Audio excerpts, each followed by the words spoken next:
ये बताइए कि जब हम कहते हैं इसका मतलब जी है, उनकी बात मानी नहीं जा रही। लास्ट उन्होंने जो थ्रेट किया कि वफाक को खतरा है, और आज ही की खबर ये है कि जब एक आदमी डिस्क्लोज किया कि जो सिंध पाकिस्तान खपे था ना, वो भी खपे कहा गया था, ऐसे नहीं कि बिला वजह कहा गया था, जो अब क्रेडिट ले रहे हैं।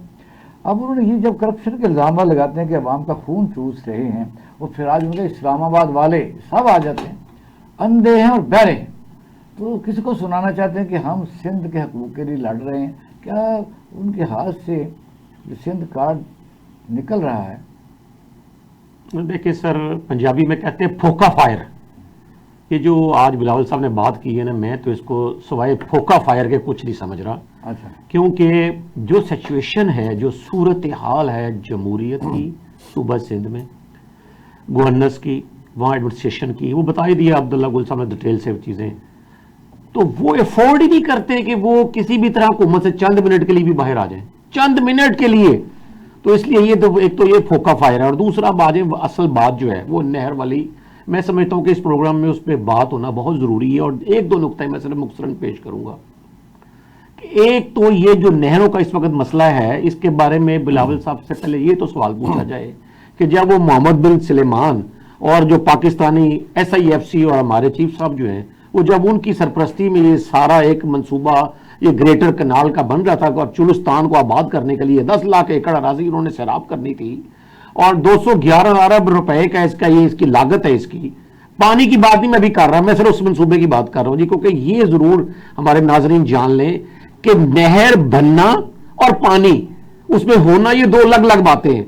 पानी हो तो जाया हो जाए तो सैलाब बन जाता है, वो भी बता रहे हैं हाफिज साहब के जनाब, अभी वो जो है ना वो 2 साल का सैलाब का पानी वहां खड़ा है। तो अगर ये किस तरह चीन ने किस तरह इन सैलाबों से निपटा, चीन ने कैसे इन सैलाबों से भारत ने कैसे निपटा है, वो इसी पानी को नहरें होंगी तो उसमें डालेंगे ना, जो आपका सैलाबी पानी जो तबाही मचाता है। इसका मतलब पानी है। एक तो पानी के बारे में भी ये सुन लें, ये भी एक गलत फहमी है पाकिस्तान के बारे में कि पानी नहीं है जी पाकिस्तान के पास। पाकिस्तान के पास पानी है, चाहे वो अताबाद झील बनने के अलावा भी कई झीलें बनी है, चाहे वो उन ग्लेशियर्स की जगह झीलें बनने लगी जो कभी ग्लेशियर थे। बेशक हमने उसको ऐड नहीं किया। ये मंगला से कादराबाद का जो 4000 रसूलबाद कादराबाद सुलेमान की और हेड बलो की आएगा, ये 2 नहरें ऑलरेडी बनी हुई, ये जाएगा हेड सुलेमान की, वहाँ एक नई नहर निकलनी है, वो रास्ते में उसको पानी नहीं दिया जाएगा। वजह ये है कि ये अरेंजमेंट वर्कर मौजूद हैं और इस पर साइन है, समरी है, ब्रीफिंग आई इरसा की, जहाँ प्रेसिडेंट साहब ने ओके किया हुआ है।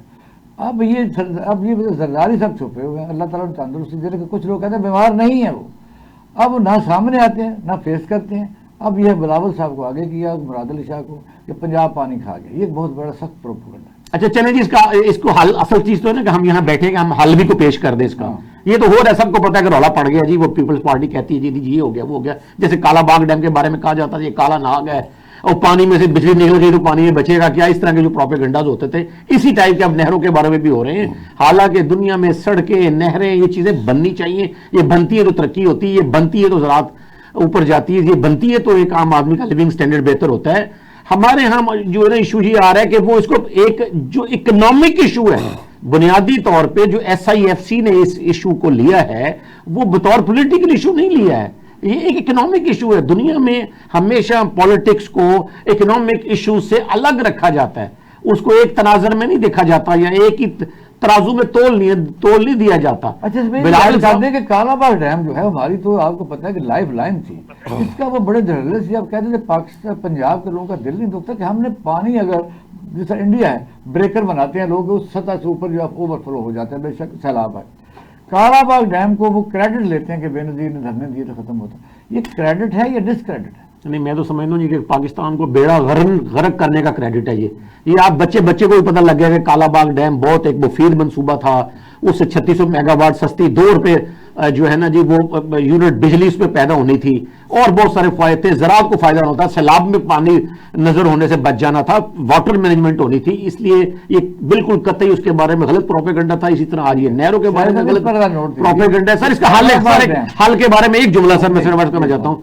सर अगर हुकूमत में संजीदा है, ये फोके फायर को छोड़ें, हुकूमत आज ही सारे काम एक साइड पर रखकर पीपल्स पार्टी और वो उनको बंद कर लें अपने एक कमरे में प्राइम मिनिस्टर हाउस में या जहां भी वो समझते हैं कि उनके पास जगह अवेलेबल है मीटिंग के लिए, उस वक्त तक वहां से बाहर ना आए जब तक वो फैसला ना कर लें कि ये नहर असल में है क्या, बनेगी कितने की, इसका फायदा किस किस को होगा, सिंध को नुकसान अगर है तो किस तरह होगा और उस नुकसान से कैसे बचा जा सकता है, ये अहम मुमकिन है।